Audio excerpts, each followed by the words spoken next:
स्वागत भी करता हूं। आज हमारे 2-3 मुद्दों पे आपसे हम बात करना चाह रहे थे। कुछ हमारे कांग्रेस पार्टी की तरफ से सरकार से सवाल रहेंगे और कुछ चीज़ों का हम जवाब भी देंगे। जिस प्रकार 2 निर्दलीय विधायक जो असेंबली में चुन के आए थे, 2017 का जब चुनाव हुआ तो देहरा से और जोगिंदर नगर से 2 जगह इंडिपेंडेंट विधायक जीत कर आए और ठीक है, वो सरकार के साथ रहे एज ए एसोसिएट मेंबर विधानसभा के अंदर, वो ठीक है।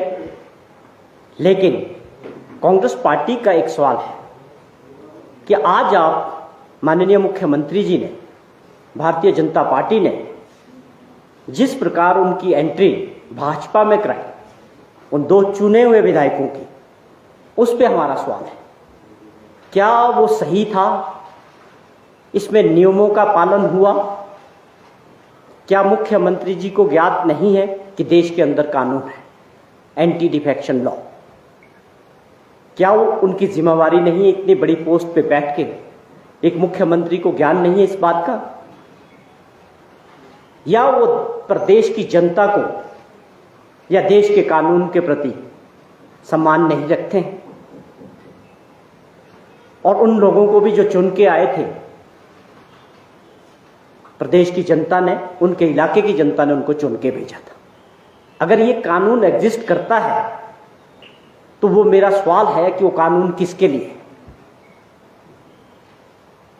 वो देश के चुने हुए लोग, उनके ऊपर लागू होना है, उसको मानना, उसको इम्प्लीमेंट करना उन सब की जिम्मेवारी है। तो मुख्यमंत्री जी, हमारा सवाल ये है कि क्या आप इस बात को जानते नहीं थे? क्या आपने जो ये एंट्री की, क्या ये नियमों के तहत हुई? नियमों का पालन हुआ? क्या उन दोनों विधायकों ने अपने लोगों के प्रति जिम्मेवारी समझी, देश के कानून के प्रति जिम्मेवारी समझी कि हमें ये जो काम है नियमों के तहत करना चाहिए और अपने देश के कानून के प्रति और अपने लोगों के प्रति और मतदाताओं के प्रति सम्मान होना चाहिए? ये हमारा सबसे पहला ये बात है। वो लोग भाजपा के साथ थे, आज भी हैं, हमें उससे कोई प्रॉब्लम नहीं है। हमारी वो समस्या नहीं है कि वो भाजपा के अंदर ज्वाइन क्यों किए, हमें कांग्रेस पार्टी से इसको कोई मतलब नहीं। लेकिन हमारा सवाल टेक्निकली था, नैतिकता के आधार पे था। क्या एक प्रदेश के मुख्यमंत्री जी की ये जिम्मेवारी नहीं बनती है कि वो देश के बने हुए कानून के प्रति जागरूक रहें और उसको कैसे इंप्लीमेंट किया जाए? तो ये पहला क्वेश्चन हमारा ये था। वो उनके साथ जाएं, वो उनके घर की समस्या है, वो भाजपा के अंदर की समस्या है, उससे कांग्रेस को कोई समस्या नहीं है। मुख्यमंत्री जी, आज के मैं मीडिया के तकरीबन सभी जगह, सोशल मीडिया हो, प्रिंट मीडिया हो, सभी जगह देख रहा था कि आपने पूरे दिन भर हमीरपुर के अंदर पूरे दिन का मंथन भाजपा का रहा। उनके बड़े नेता बैठे और पूरे दिन भर खूब चर्चाएं, आने वाले चुनाव को लेके खूब मंथन होता रहा, जिसमें प्रेम कुमार धूमल जी को भी बैठाया गया। वो भी बहुत खुश थे कि विचार कर रहे हैं आने वाले समय के लिए।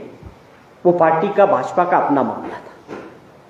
लेकिन आप हैरान होंगे कि शाम होते होते किस प्रकार माननीय मुख्यमंत्री जी ने प्रेम कुमार धूमल जी को इंजेक्शन दिया, जिनका उनको भी ज्ञान नहीं था कि किस प्रकार 2 लोगों को भाजपा के अंदर ज्वाइन करा के आज के अखबारों में मुख्यमंत्री जी, प्रेम कुमार धूमल के दिल में क्या चल रहा है, या रविंद्र रवि के दिल में क्या चल रहा है, उन्होंने क्या स्टेटमेंट दी, या गुलाब सिंह जी के दिल में क्या चल रहा है और उनकी कार्यकर्ताओं के दिल में क्या है। हमारा कहने का मतलब यह है कि आपने जो कुछ किया वो आपकी पार्टी से संबंधित है, उससे आपके घर में, आपके परिवार में, आपकी पार्टी में समस्या हो सकती है। कांग्रेस पार्टी को उस फैसले से कोई समस्या नहीं। दूसरी बात, मुख्यमंत्री जी कल एक कार्यक्रम में थे, मंडी में वो कार्यक्रम था जहां तक मैं समझता हूं। उस कार्यक्रम में माननीय मुख्यमंत्री जी तकरीबन आधा जो एड्रेस रहा वो कांग्रेस पार्टी के प्रति रहा। मैं समझता हूं इसके दो कारण हो सकते हैं। या तो मुख्यमंत्री जी जानते हैं कि हमारा जो 4.5 साल का कार्यकाल हिमाचल प्रदेश में रहा है वो फेल रहा है। प्रदेश का हर वर्ग उस बात को समझता है कि ये सरकार हर वर्ग की उम्मीदों पे खरी नहीं उतरी, और ये भी समझते हैं कि हम इन कामों को जो हमने वादे किए थे, जो हमारे संकल्प पत्र में थे, वो हमने पूरे नहीं किए हैं। अब दोबारा से लोगों के बीच जाने का समय आ चुका है, और लोकतंत्र की ये परंपरा है कि 5 साल के बीच बाद आपको लोगों के बीच दोबारा से जाना है, और जो लोग सत्ता में हैं उनको अपना कामकाज लोगों के सामने रखना है, और जो उन्होंने वादे किए थे वो भी जनता को बताने पड़ते हैं। यही लोकतंत्र की परंपरा है। तो मुझे लगता है कि इस बात का एहसास, शायद सर्वे भी कराए होंगे इन्होंने अपने लेवल पे, कि भाजपा कंफर्टेबल नहीं है। मुख्यमंत्री जी को जिस प्रकार वो पूरे भाषण के दौरान, पूरे एड्रेस के दौरान कांग्रेस पार्टी का जिक्र करते रहे, कांग्रेस के बारे में बोलते रहे, मैं समझता हूं उनके अंदर कांग्रेस का खौफ हो सकता है। और दूसरा सवाल कि कांग्रेस के पास सक्षम है, हमारे पास लीडर्स हैं, कार्यकर्ता हैं, हम अपनी पार्टी के बारे में फैसले लेने में सक्षम हैं, और कांग्रेस पार्टी अपनी नीतियां बनाने में सक्षम है। अभी ऐसी नौबत नहीं आई है कि हमें माननीय मुख्यमंत्री जी से राय मशवरा लेना पड़ेगा कांग्रेस चलाने के लिए। हाँ, ये जरूर है कि मुख्यमंत्री जी को ये देखने की जरूरत है, जो मास्टर स्ट्रोक आपने परसों खेला प्रेम कुमार धूमल जी के बारे में, उसके बाद आपके घर में, आपकी पार्टी में, आपके परिवार में कैसा माहौल है, आपको उसके बारे में चिंता करने की आवश्यकता है। क्योंकि कुछ चीजें आज बाहर पब्लिक डोमेन में मीडिया के जरिए आ चुकी हैं कि अंदर एक विस्फोट हो रहा है। भाजपा के जो लोग 30-30, 40-40 साल से अपने क्षेत्रों के नेता थे, और उनके खिलाफ जिस प्रकार से आपने इंडिपेंडेंट लोगों को, भाजपा को ज्वाइन कराया, मुझे लगता है कि वहां पर उनका कार्यकर्ता और नेतागण और जो लीडरशिप है, एक पूरी तरह से भाजपा इसमें बंटी हुई नजर आती है। तो आप उसकी चिंता करें। कांग्रेस की चिंता करने के लिए हमारे पास प्रदेश के अंदर भी और देश के अंदर भी नेतृत्व है। तो ये मेरी 2 बातें थी। और एक और सवाल मैं आपसे आज करना चाहता हूं कि मुख्यमंत्री जी को आप भी जरूर पूछेंगे जब वो मिलेंगे, मुझे ऐसी उम्मीद है। हम भी पूछते हैं कांग्रेस पार्टी की तरफ से, हम भी जानना चाहते हैं, और मैं समझता हूं कि प्रदेश की जनता भी जानना चाहती है। आपने अपने मैनिफेस्टो में बताया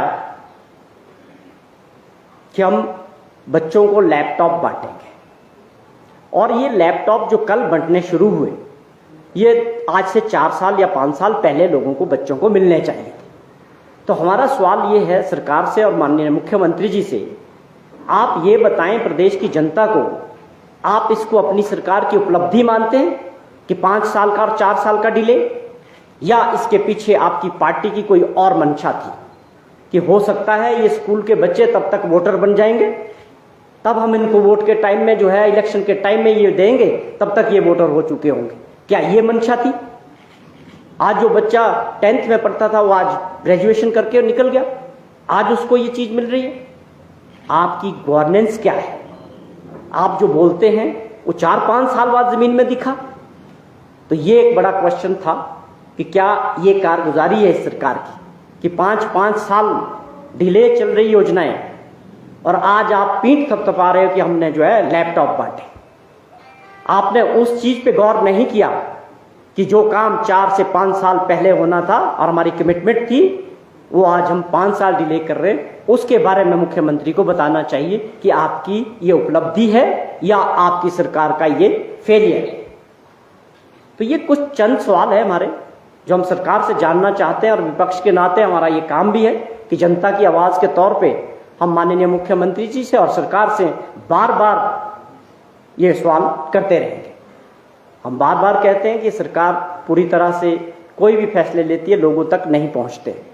जिस प्रकार माफिया के तौर पे हिमाचल प्रदेश की पहचान इनकी सरकार में बनी है, उसके लिए हमेशा ये सरकार और ये माननीय मुख्यमंत्री जी हमेशा याद रखे जाएंगे हिमाचल प्रदेश के राजनीतिक इतिहास में।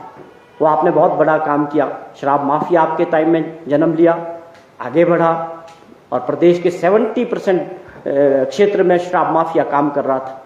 और उसके बाद जिस प्रकार से पेपर लीक माफिया ने काम किया हिमाचल प्रदेश में और लाखों बेरोजगार युवाओं के साथ आपकी सरकार ने जो धोखा किया, ये सारी चीजें कांग्रेस पार्टी प्रदेश के लोगों के बीच लेके, हर वर्ग के बीच, हर क्षेत्र के बीच आपके फेलियर को लेके, आपकी सरकार को फेलियर को लेके हम लोगों के बीच जाएंगे। दूसरी बात, एक कल की घटना है रामपुर के अंदर, जिस प्रकार NSUI के लोग कुछ मांग को लेके प्रिंसिपल से मिले, वो उनका अधिकार है बच्चों का अपने प्रिंसिपल से किसी मांगों को लेके या उनकी कोई बात है उसको करने के लिए वो जाते हैं। तो मैं समझता हूं हम लोग भी जो है स्टूडेंट पॉलिटिक्स से निकलते हैं, आप लोग सभी लोग, तो ये अधिकार है कि वो अपने अधिकार के तहत उनसे बात कर रहे हैं। और जिस प्रकार से प्रिंसिपल साहब ने अपना आपा खोया और उनके ऊपर चप्पल मारने की बात हो रही है, ये अपने आप में बहुत दुर्भाग्यपूर्ण है। कांग्रेस पार्टी इसकी निंदा करती है और इसकी जांच होनी चाहिए कि ऐसी परिस्थितियां क्यों बनी, इसके लिए कौन जिम्मेवार है। अगर वो प्रिंसिपल साहब इसके लिए जिम्मेवार हैं, एक अध्यापक इस प्रकार का आचरण क्यों चप्पल निकालते हैं मारने के लिए, बहुत दुखद है। उनकी सोच के बारे में भी मैं समझता हूं, तो इसमें इंक्वायरी होनी चाहिए कि ऐसी परिस्थितियां क्यों बनी। हम बार बार ऐसे हादसे ना हो जिससे देवभूमि शर्मसार होती है। आज का युग है, सोशल मीडिया पे बातें बहुत जल्दी वायरल हो जाती है, पूरे देश के अंदर पहुंच जाती है।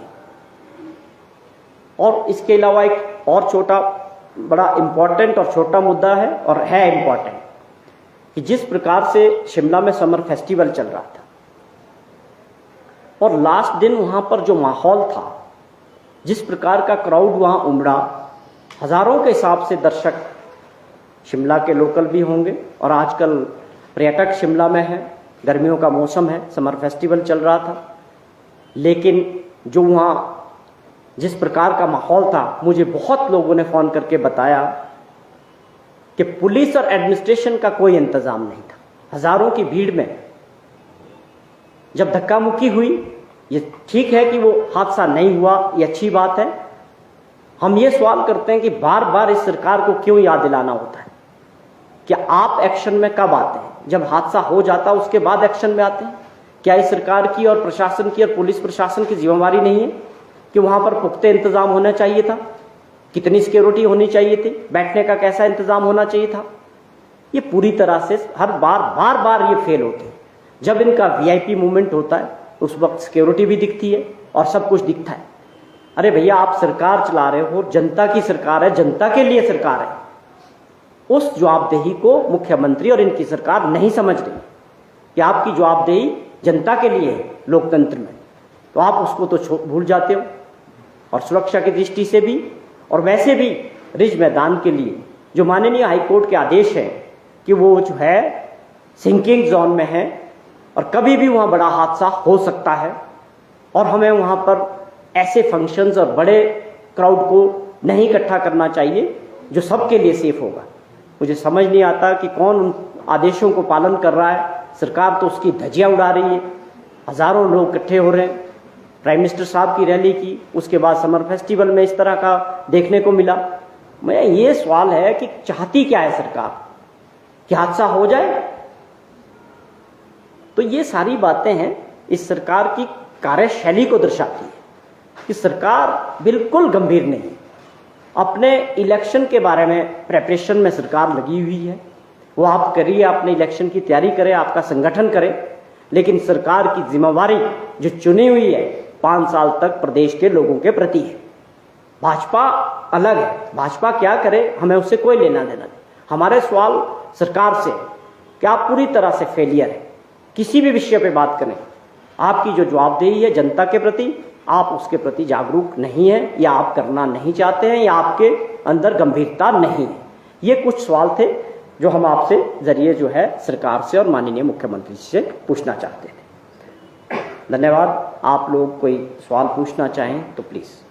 नरेश जी, चुनावी वर्ष है और बात की जाए कांग्रेस की, खासकर तो गुटबाजी जो वो चरम सीमा पे नजर आ रही है, चाहे वो किन्नौर से बात की जाए या फिर ऊना तक बात की जाए, क्या कहना चाहेंगे? जिस तरह से कांग्रेस के अध्यक्ष के साथ चुनाव में होता और ऊना में जो रहता सतपाल रहता था नहीं, देखिए ये दो अलग अलग घटनाएं हैं, सिमिलर नहीं है। लेकिन सवाल ये है कि जो किन्नौर में हुआ वो पार्टी लीडरशिप के माइंड में है, उस पर बातचीत की जाएगी और ऐसी चीज़ें हो जाती है। मैं समझता हूँ कि उसको गंभीरता से बैठ के और बातचीत करके सारे मसले सुलझ जाएंगे।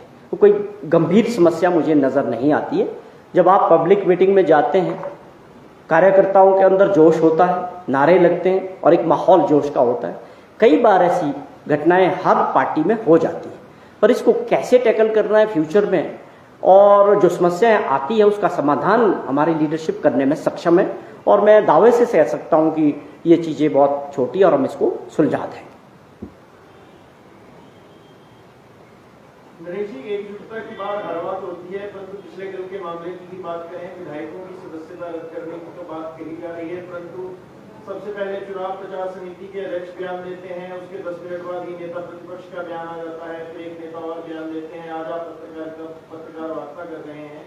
अलग अलग करने से ज्यादा अच्छे परिणाम आएंगे या फिर एक साथ कुछ बड़ा किया जाए उससे ज्यादा अच्छे परिणाम आएंगे, क्या कुछ कहेंगे? बिल्कुल, समय बदला है, आप लोगों का काम बढ़ा है, आपको हर आधे घंटे में खबर चाहिए होती है। मुझे लगता है कि आपको तो खुशी मनानी चाहिए इस बात की, या इस मुद्दे पे बोलते जा रहे हैं, आपको क्यों ऑब्जेक्शन है इसमें? मैं ये मुझे समझ नहीं आया। आपको खुशी होनी चाहिए कि आप बाइट मिल रही है, लोग बोल रहे हैं, आपको मसाला मिल रहा है, आपकी खबर चल रही है। मेरे को आपका ये प्रश्न समझ नहीं आया। हम इसमें गुटबाजी कोई नहीं होती। थोड़ा और आसान कर देता हूँ, कल आपकी एक बार फिर बड़ी बैठक है, एक हफ्ता पहले भी बड़ी बैठक हुई थी, बड़े नेता उसमें नहीं थे, कल की बैठक में सारे के सारे उपस्थित होंगे या कोई एक आधा उपस्थित रह जाएगा? आप अपने मन की शंका निकाल दें। प्रदेश की जनता बदलाव चाहती है, कांग्रेस पार्टी सत्ता में वापसी चाहती है लोगों के हित के लिए, और इस सरकार को जाना तय है। बस आप 4-5 महीने का इंतजार करें बस, और अपना आशीर्वाद कांग्रेस पार्टी के साथ रखें। चौहान साहब, मुख्यमंत्री ने मंडी में ये कहा कि केंद्र में भी, दिल्ली में भी माँ बेटे की पार्टी चल रही है और यहाँ भी है। मैं यही बात को टच कर रहा था कि मुख्यमंत्री जी कांग्रेस के बारे में ज्यादा बातें कर रहे हैं आजकल। पहला तो उनका ये 5वां वर्ष है, उनका पहला जो काम होना चाहिए, अपनी उपलब्धियां जनता को बतानी चाहिए कि मैंने 5 साल में आप लोगों के लिए, फलाने वर्ग के लिए ये काम किया। पहला तो ये काम होना चाहिए था। मेरी ये एक अच्छी राय है उनको कि आपके पास प्लेटफॉर्म है, अभी आपको जब तक कोड ऑफ कंडक्ट नहीं लगता आप पूरा सरकारी मशीनरी का दुरुपयोग करेंगे, ठीक है, और उसको करते आप अपनी उपलब्धियां बताएं। लेकिन हम जानते हैं, आप जानते हैं कि उपलब्धियां इस सरकार के पास है नहीं, तो क्या करेंगे जी? जिससे डर होता है हम हमेशा उनकी बात करते हैं। तो भाजपा को और मुख्यमंत्री को कांग्रेस का डर है, तो स्वाभाविक तौर पे वो हमारे बारे में चर्चा करेंगे। मैंने जिक्र किया कि उनके घर में क्या होने वाला है। ये आपने कहा कि 2 MLA अभी ज्वाइन किए, क्या वहां बड़ा स्वागत हो रहा? माला लेके खड़े हैं रविंद्र रवि जी, गुलाब सिंह जी, और धूमल साहब तो बहुत खुश है, तो लड्डू बांटने वाले। एक सब क्या होने वाला है? राजनीति को जितना हम समझते हैं, हमारे से ज्यादा आप लोग समझते हैं कि क्या होने वाला। मैं समझता हूं, मैं आगाह कर रहा हूं आप लोगों के जरिए कि मुख्यमंत्री जी उसकी चिंता करिए। जो आपके घर में तूफान आने वाला है वो गंभीर है। आप कांग्रेस के बारे में सोचने की आपको चिंता ना मत करें, हमारे पास है, हमारे पास बहुत लोग हैं और नेता ही नेता है कांग्रेस में। तो ये चीजें करके आप जनता का ध्यान बटाना चाहते हैं, आप असली मुद्दों से प्रदेश की जनता को टालना चाहते हैं, जबकि जनता का अधिकार है कि आप बताएं कि 5 साल में आपने क्या किया, क्या आपने वादे किए थे, कितने पूरे हुए, कितने नहीं हुए, ये बताने का बात है। लेकिन जब आपने कुछ किया नहीं होता तो स्वाभाविक तौर पे आप चाहते हैं कि असली मुद्दों पे चर्चा ना हो, उसको बंगलाने का काम जयराम जी कर रहे हैं। जो 2 विधायकों का ये मसला है, इसको कांग्रेस का स्टैंड क्या है? क्या अयोग्य घोषित करने के लिए कह रहे हैं कांग्रेस के नेता कि अध्यक्ष खुद इसमें सदा संज्ञान लें, या आप लोग को शिकायत करेंगे? सवाल यहाँ एक ये है, ना कांग्रेस की सरकार बनती है इनसे, ना भाजपा की सरकार गिरती है। सवाल नैतिकता का है, देश के कानून को मानने का है। मेरे और आप पे वो कानून लागू नहीं होता है, वो लागू होता है चुने हुए लोगों पे, जिन्होंने बनाया वही उसको नहीं मानते। हम सवाल करते हैं नैतिकता की, मुख्यमंत्री जी की भी, भाजपा की भी और उन 2 विधायकों की भी, जिन्होंने आपको वहां से चुन के भेजा था, जब वो जीत के आए तो एंटी भाजपा वोट उनको मिला था। ठीक है जी, तो आज वो भाजपा में जाए, हमें कोई फर्क नहीं पड़ता। कांग्रेस पार्टी को मैंने पहले भी जिक्र किया, इस बात से कोई फर्क नहीं पड़ता कि वो भाजपा में जाए, अलग दल बनाए, या वो आम आदमी पार्टी में जाए। ये हमारा कंसर्न बिल्कुल नहीं है। हमारा जो कंसर्न है वो ये है कि क्या मुख्यमंत्री जी को और उन लोगों को प्रदेश की जनता के प्रति और अपने कानून के प्रति संवेदनशील होना चाहिए था। ये हमारा सवाल। कांग्रेस की ओर से कोई शिकायत नहीं होगी इसमें कि उनके खिलाफ कार्रवाई होनी चाहिए? ठीक है, कांग्रेस पार्टी जो एक तरीका है विधानसभा में अपनी बात रखेगी, भेजेंगे कि इनके अगेंस्ट जो कानूनी कार्रवाई है विधानसभा से होनी है वो होगी। एंटी डिफेक्शन लॉ जो लगता है वो स्पीकर के जरिए लागू होगा। हमारे पार्टी की तरफ से वहाँ रिप्रेजेंटेशन जाएगा कि भाई हमारा फर्ज है ये, भले ही हमें डायरेक्ट तौर पे इनके इधर जाने से उधर जाने से कोई फर्क नहीं पड़ता है, फिर भी हम अपना काम जरूर करेंगे। जो गलत हुआ है उसको गलत बोलेंगे और उसके लिए हम विधानसभा में भी जाएंगे कि इनकी जो सदस्यता है वो फिलहाल रद्द होनी चाहिए।